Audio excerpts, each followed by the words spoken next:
welcome back, or welcome if you're new. My name is Kyan, and this is Kyan is Booked. And today is our last series Saturday of vlogtober. It's really wild to me that we started this journey, and I was like, oh my gosh, how am I get everything edited and posted and all of that? And it's the last one. I think I'm going to continue doing it moving forward, but maybe just do like 1 or 2 a month to like kind of highlight some series. But you know, that's for future stuff for the channel. Let's talk about today's series. I'm overjoyed to be bringing you this series Saturday because this is arguably one of my favorite paranormal romance series ever. And obviously you've read the title, and obviously you've seen my thumbnail, and obviously you know it is the Psy-Changeling Series by Nalini Singh. So I've got 13 of the 15 books in the first series, and then I want to say that there's 7, so I've got 4 of either the 7 or 8 in the Psy-Changeling Trinity series, which is the spin-off series from here. Okay? And how do we do this in layman's terms? Well, we're not going to do it in layman's terms because guess what? It's Series Saturday, and I get to kind of ramble on about this a little bit. All right, so picture this. One of my favorite authors, Heather Long, is a huge Nalini Singh stan, right? And her and I had just started messaging, like, I think it was like 2020, 2021 that I started reading this series. And Heather's like, no, you absolutely have to. It's so good, blah, blah, blah. And I was like, okay, yeah, cool, whatever. So then I started listening to the audiobooks, right? And I 100%, like, you can definitely read all of these books, but Angela Daw does all of the Psy-Changeling and the Psy-Changeling Trinity audiobooks. She is amazing. And she does an excellent job. Like, she has different voices and the accents are perfection. So if you are a huge audiobook person, I definitely recommend it because it kind of just like adds more life, even more life than like, you know, what we already have like for the series, right? So this is a paranormal romance series, and this is, I don't even want to, like, it's just paranormal, whatever. So there are different types of species within this paranormal romance, right? So paranormal romance series. So you've got shifters, you have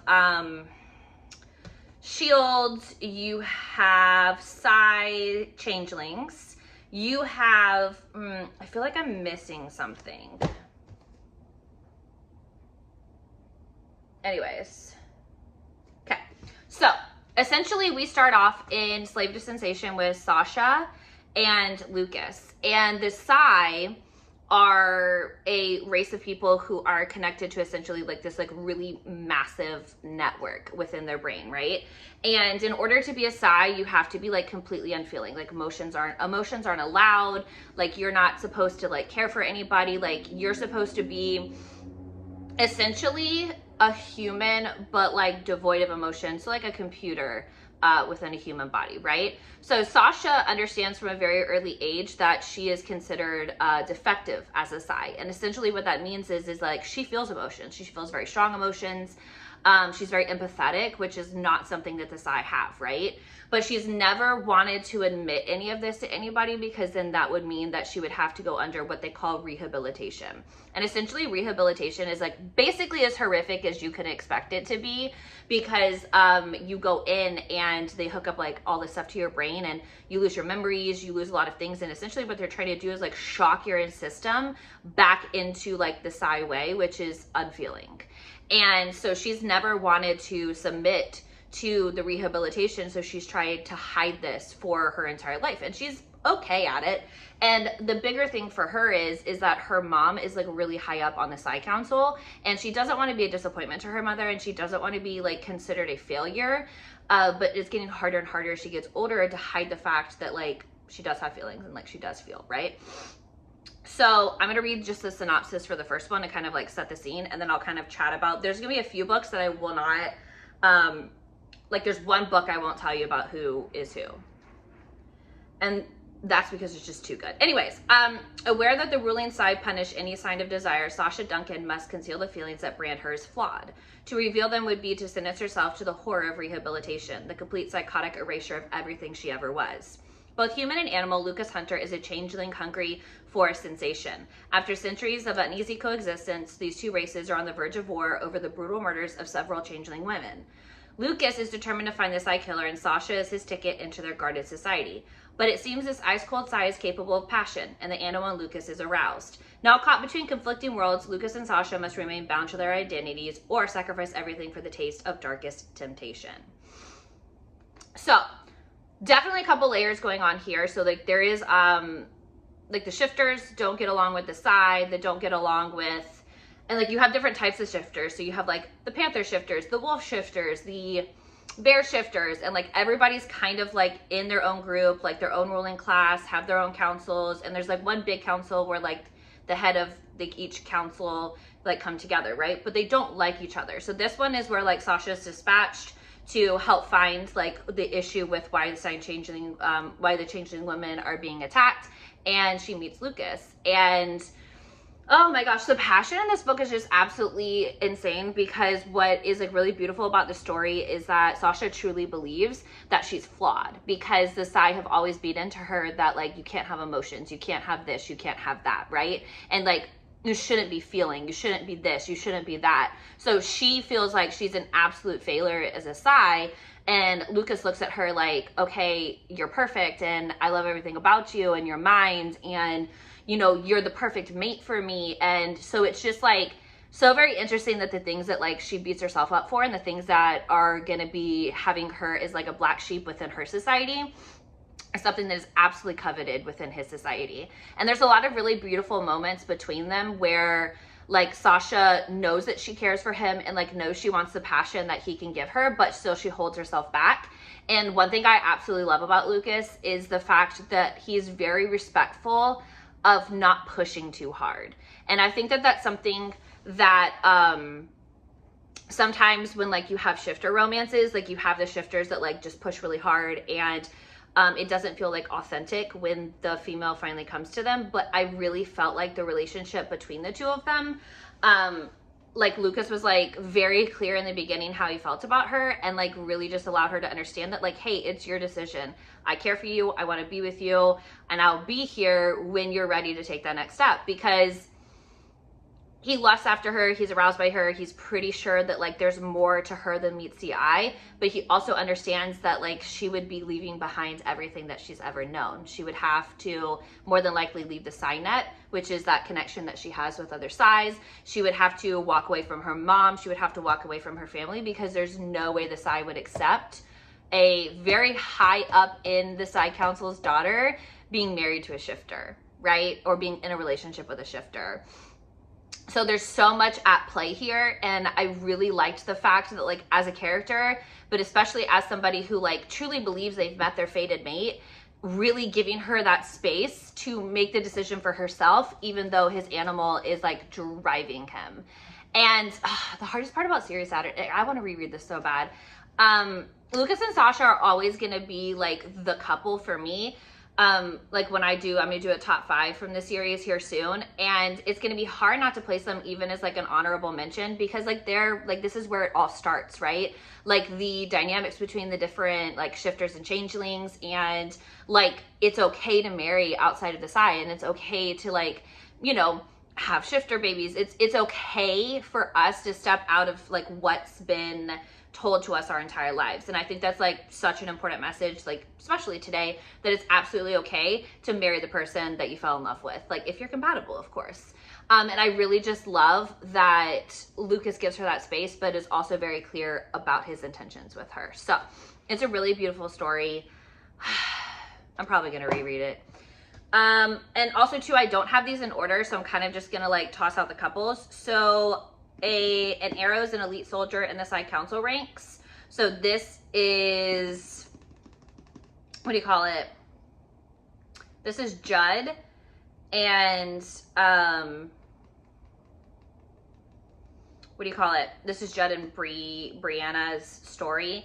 And so he's an arrow, which is, like, essentially like an assassin for the Psy, and she lives currently with a shifter group. And it's the dynamic of, like, she was abducted and almost killed by a serial killer, and so, like, she's kind of just scared of life, and Judd's really going through a lot, and it's, like, kind of the two of them finding themselves, like, together in a perfect moment.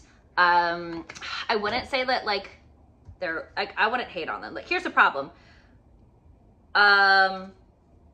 How would I ever be able to choose, right? So this is Clay Bennett and Talon McCade. So Clay is a pack, right? So he's an animal by nature. I'm not gonna tell you which animal he was because I thought it was a really interesting twist. And Talon was somebody that he met like within his youth. So this is kind of like a second chance opportunity for them. She comes back because like she's in a lot of danger and he's always made her feel safe. And there are reasons why he's always made her feel safe. And one thing I'll say about the men in this series is don't mess with their women. No ma'am, no Pam. There's also Visions of Heat. So this follows Faith and Vaughn. So Faith is a Psy because she's able to predict the future. And Vaughn is a shifter. And so she's being held. He kind of like comes across her because he's on a mission for something, and realizes that, you know, like she doesn't have the freedom to like make her own choices and things like that. And this is like their love story. Really beautiful. I really enjoy that one. This is Blaze of Memory. This follows Deb Santos and Katia Haas. And I don't really know how to explain this one. Let me read the back. So he doesn't remember. No, she doesn't remember who she is, but she's sent to him for a very specific reason. Mysterious. Kiss of Snow follows Sienna Lauren. She defects from the Psynet, and so she, what do you call it, gets with the Snow Dancer wolf pack, and is, you know, really in love with Hawk. But the problem is like Hawk's a broken boy and not really sure that he can love again. Play of Passion. I don't know why, but this cover makes me laugh so hard. But this is Snow Dancer pack. So Drew Kincaid and Indigo River. This is kind of like, it's a wolf romance, but also too, what I really liked about it is you kind of got into like more of the shifter dynamics and like the importance of consent, even between people who are considered to be fated mates. So it's like really, you get the opportunity to really explore like the shifter aspect of this entire world. So I enjoyed that. Branded by Fire, arguably one of my favorites. So you have Mercy and Riley. They're both part of the Snow Dancer pack. But they're not of the same shifting species. So that creates like a very interesting dynamic for our couple. They are, I would probably put them in my top 5 if we were gonna pick. I kind of want to do like a top 8, you know, back for like the throwback to MySpace. All right, so Hostage to Pleasure follows Ashaya, Elaine, and Dorian Christensen. And she is a perfect Psy. And she is a scientist, and then he's a sniper. There's a situation of like her being kidnapped and like him coming to save her, but it's a much deeper situation than just like a simple kidnapping. I'll put this one down for a second. Second, Heart of Obsidian. Won't tell you who this is. This is my top. I have no words. Like I could give this book infinite stars, because like this takes like Touch Her and Die to a whole new level. This takes I Will Care For You No Matter What, Till Death Do Us Part to a whole nother level. And the hero in this story is like all of my favorite heroes slammed together into one hero times 10. And it's just, that's my man, okay? This is Shield of Winter. So this follows 2 assassins, shoulders, arrows. We have Vasek and then Ivy Jane. And I totally, like, this one definitely made me tear up and like made me feel things that like I didn't expect to feel about this couple, because I'm not gonna lie, I wasn't excited heading into this book simply because we were veering heavily away from the shifters and I wasn't sure how I was gonna feel about that. But I was just, this couple lives like definitely rent free, because you're talking about people who like shouldn't have any types of feelings for each other, like just willing to absolutely give up their lives and like go to the mat for each other. And it's so great. And one thing too that's like carrying through this entire series is like the Psynet is crumbling. you know, it has like, there's an issue with the shield, and they're not sure like if something happens to the net, if like all the Psy are gonna die. So like really everybody has to work together. And this is Alliance of Honor, and I won't go into like too much because this is book 15, and this is what transitions us into the Psy-Changeling Trinity series. So I don't want to give up anything, but like this is definitely the start to like a new future for all of our changelings and our shifters and everything like that. And like the kind of just the start of the new future of like potentially everybody working together and hoping to like drop those prejudices. This introduced some bear shifters. We love bear shifters here. Well, I love bear shifters. And this is Silver Silence. So this is the first one in the Psy-Changeling Trinity series, which is, like I said, the spinoff series. We have met Silver and Valentine in some previous books. So I was really excited when I found out we were gonna finally get their story. So yes, we have a bear shifter in this one. Wolf Rain follows a young girl who has psychic powers, who was caged and isolated, who has come, what do you call it, face to face with a wolf who ends up saving her, and she's labeled as an empath. So this is like a shifter empath romance. Alpha Knight, Ethan Knight, and then Selinka, she is a wolf. And it's, I don't know, it's just like this really great story of an alpha, like kind of finding somebody who isn't necessarily going to shy away from the type of person that she is. And Ocean Light, I loved this one because we spent, this is Boa Knight and Kai Luna. And what I really love about this is that we spend a lot of time, what do you call it? At the bottom of the ocean. So it's like this whole, like it's kind of like an Atlantis thing where you have like a city at the bottom of the ocean, right? And not a lot of people know where it is, and like it's thriving, and they're doing a lot of really great work for science down there, but they're also kind of like hid it away. And then you kind of also have this idea of like a human alliance coming in as well. So those are all the books that I own personally from the series. I definitely don't have all of them, but I have a majority of them.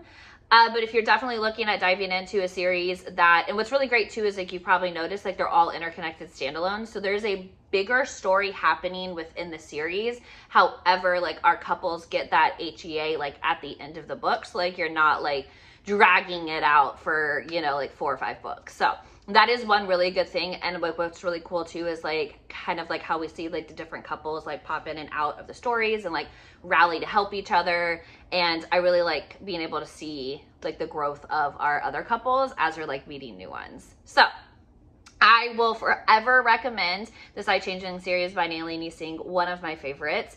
I hope that you are gonna pick up the books and kind of give them a try because like I said, I couldn't recommend them enough. Thank you so much for watching this series Saturday, and thank you so much for watching my vlogtober videos. If you haven't subscribed, I would love to have you as a part of my community here on YouTube. And as always, my bookish besties, I will see you in the next video. Bye.